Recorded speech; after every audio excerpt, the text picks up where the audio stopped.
the general NBA fan overreacts a little bit to each individual game. An interesting stat for both of these teams: neither of them have lost a back-to-back game in this playoff run so far. Celtics are 6-0 after losses. The Warriors are 5-0 after losses. Both teams in their bounce-back games won by an average of 15 points. Both these teams are really good at rebounding after a loss. Both of them have been doing it in dominant fashion. And so really, I just bring that up to say, we honestly know nothing. So far through 2 games, we really don't know who's going to win. I'm really happy the Celtics were able to steal a game on their home court, especially game 1. You come out and you punch them in the mouth. So it was going to be interesting to see, okay, how is Golden State going to respond? Because Jaylen Brown was, as I predicted, he was sort of having his way with Klay Thompson on defense. We come out into game 2. Jaylen Brown starts off hot again. What does Steve Kerr do?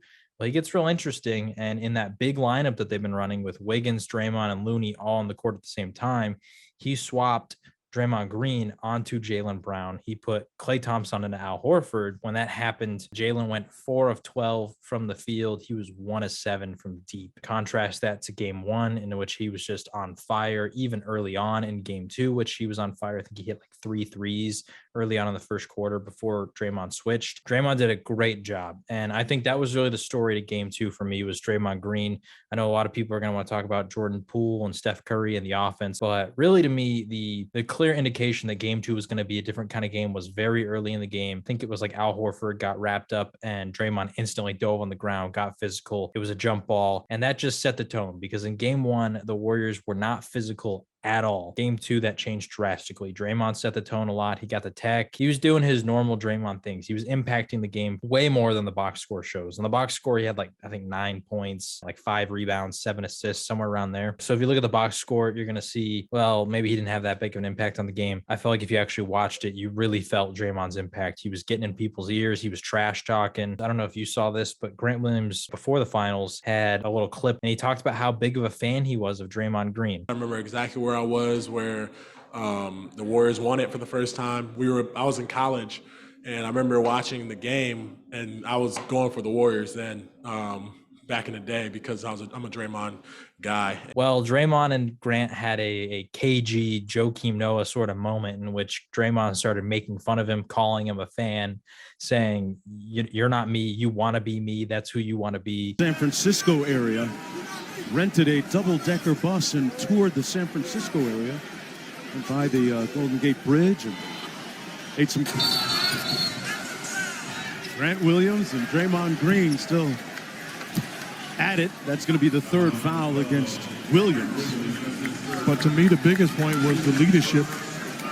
High-level trash-talking player of Draymond's caliber, taking advantage of any little thing he can off the court and bringing it on there to, win that psychological warfare. And he absolutely did that. So Draymond Green, I think he was really the story to game 2. And now we got to see how Boston adjusts, because once Draymond got put on a Jaylen Brown, him and Jason Tatum didn't have the advantages anymore. Wiggins obviously on Tatum, Draymond on Brown. That's the 2 guys who really get their offense going. And the other guys on the Warriors defense did a great job too. Marcus Smart had 2 points. Al Horford had 2 points. They really couldn't get anybody else going consistently. So kudos to the Warriors. They came out, they responded exactly like they were supposed to in game 2. And now we go to Boston and we got to see, can they force Boston to lose their first back-to-back game in this playoff run, or will Boston respond the way they have so far with another victory? I think I saw a stat somewhere. I think Jaylen Brown had 0 attempts in the paint and Jason Tatum had like 3. I think that says a lot. I think it says Celtics are settling for maybe 1 too many jumpers. Also, a lot of turnovers, live ball turnovers, leading directly to what the Warriors want, which is the fast-paced offense. And once again, Celtics great defense, but hard to play defensive transition. Don't care how good of a defense you are. Real quick to put that in perspective on the turnovers, the Celtics in this postseason, when they've turned the ball over 16 or more times, they are 0 of 5. In this game, I believe they had 18 turnovers. That was one of those 0 of 5.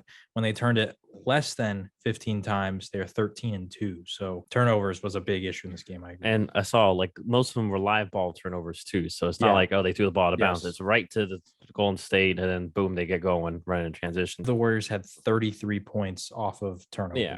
And I don't want to say the Celtics beat themselves. Obviously, the Warriors forced these turnovers, but fixable issues. Because, it's one game.